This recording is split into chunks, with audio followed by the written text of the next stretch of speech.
Dear students, very good morning. The last session I discussed about the introduction about the power transistor. What is power transistor? How the power transistor different from the ordinary signal transistor, and also classification of the power transistor. So power transistor which can be classified into the four types. In that three types are there in your syllabus. The first one is power BJT, next one is power MOSFET, third one is power IGBT, and even static induction the transistor is also there, the SIT. Okay, these are different types of the power transistors. So among these four power transistor, three power transistors are there in your syllabus, that is power BJT, power MOSFET and power IGBT. In that power BJT we started in the last class. So in that power BJT is studied how the power BJT is different from the ordinary signal transistor with respect to the structure and the output characteristics, steady state output characteristics.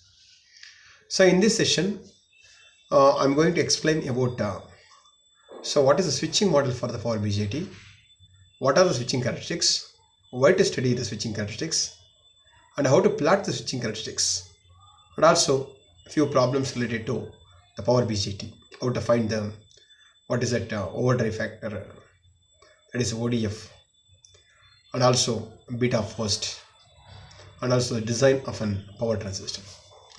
Let's start with the switching model of the power BJT. Dear students, power BJT has three terminals: collector, base and the emitter.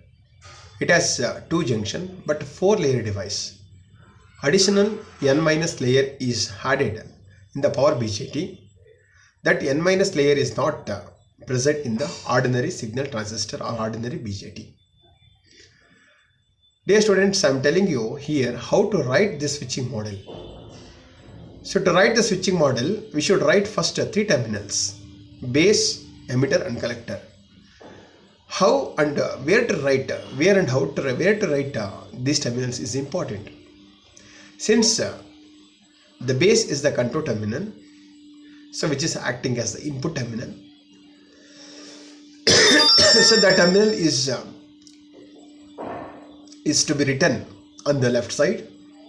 Since collector is the output terminal, should be written on the right side, and emitter is common for both the base terminal as well as collector terminal, so that emitter should be located where it is common for both the base and the collector, or input and the output. So once you mark 3 points like base, collector and emitter, then write down the resistor between the base and the emitter as RBE. Next, you can write the internal storage capacitances, playing the vital role here. So we have the two junctions. Since we have the two junctions, we have the two capacitors. One is the capacitor across the input junction, that is CBE is the base to emitter the capacitance. Another is output junction capacitance, that is CCB, collector to base capacitance. These two are the internal storage capacitors. And with respect to the current gain, we should write IC. IC is the output current, right? IC is the current which is flowing from collector to the emitter when the base current is applied. That is IB is the base current, and IC is equal to beta times of IB. So where beta is the current gain or amplification factor for the common emitter configuration. And we should write the load. What is the load? Load is your R0. What is R0? RC is your output resistance. So output resistance is RC. Therefore, it should be written across collector and the emitter terminal. This is how we are writing the switching model with respect to the current gain. So next is with respect to transconductance. Everything is same as that of the current gain, but output current. So output current in the current gain is specified as beta times IB But with respect to transconductance, so I write transconductance. What is transconductance? It is reciprocal of the resistance, right? So Gm is IC by VB, right? IC by VB. Gm is IC by VB. Then what is your IC? IC is equal to Gm into VB, right? So Gm into VB is the output collector current. So in case of writing the model with respect to transconductance, I hope you all understood how to write the switching model. And next we will see the switching characteristics of this Power BJT. Dear students, try to understand. This is the switching characteristics of the Power BJT. See, first one is the base voltage. If you are not connected the base to the supply, the current will not flow. See, first thing is connect the base of the transistor to the base voltage through the resistor called RB. See, base voltage is mentioned over here. So base voltage is negative for the interval 0 to what is that some period. So afterwards the base voltage become positive. So for the interval KT, K is an delay time. K is the delay time or the delay, and the off time, then voltage become negative for 1 minus K into T period. Let us see what happens to the current when base voltage is given. When the base is connected to the voltage, base current start flowing. When the base voltage is positive, the base current becomes IB1. And when the base voltage becomes negative, the base current decreases. And base current decreases as shown in the figure. Then what happens to the collector current? I told you when the base current flows, the current also flows. Because base is the control terminal or the input terminal. Since transistor is an BJT is an current control device, current at the base which causes the output current to flow from collector to emitter, right? So here collector current flows when the base current flows. When the base current flows, there is a delay time you are observing here. Means collector current does not flow, does not respond very immediately as the base current flows. It takes some time. It takes some time for the internal storage capacitors to charge. That time is called delay time. So delay time is the time required for the capacitors, internal storage capacitor to charge. The delay time is also defined as the time required for the collector current to rise from 0 to 10% of the saturation collector current.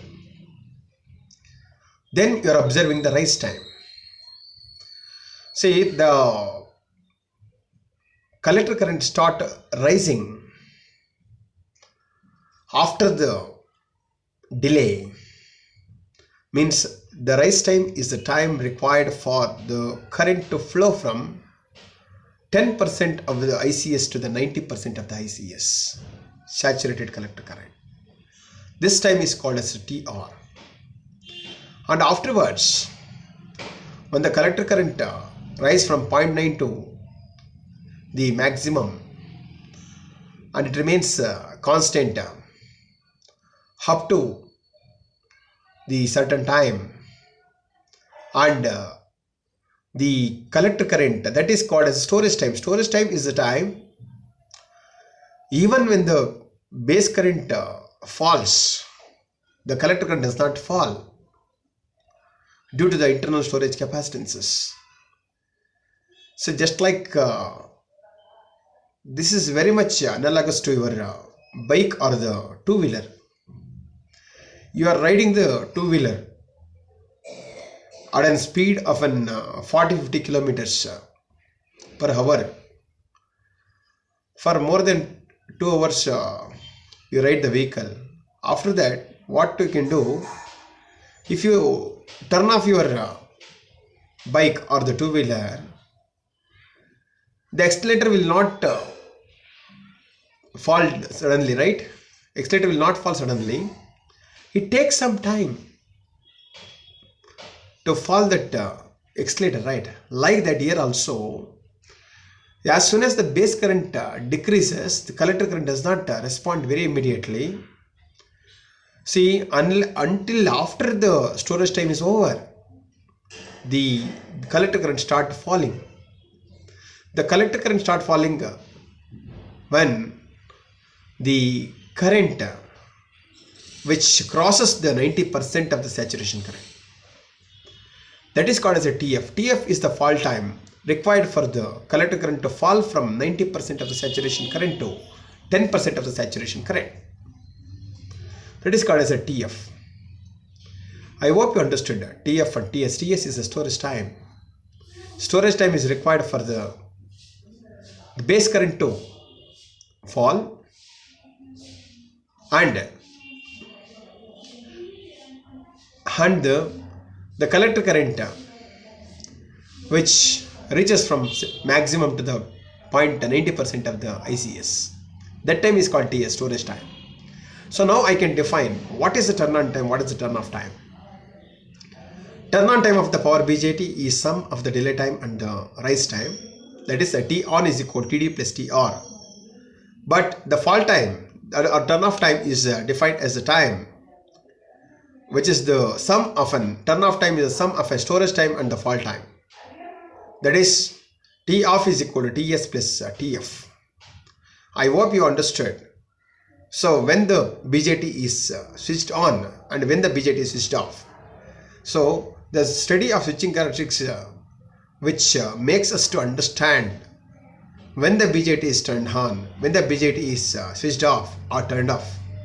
So how the switching on, switching off of the BJT with respect to the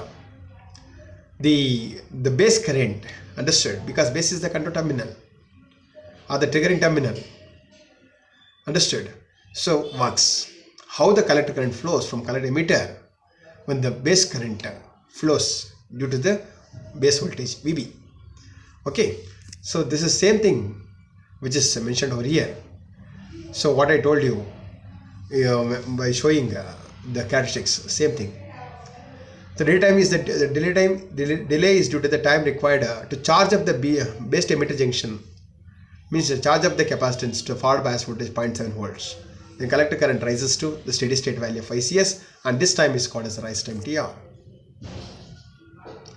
The base current is normally more than that required to saturate the transistor. As a result, excess magnetic carrier charge is stored in the base region. The higher the ODF, overdrive factor, the greater is the amount of extra charge stored in the base. This extra charge, which is called a saturating charge, is proportional to the excess base drive. This extra charge, which is called as a saturating charge, is proportional to the excess base drive and the corresponding current.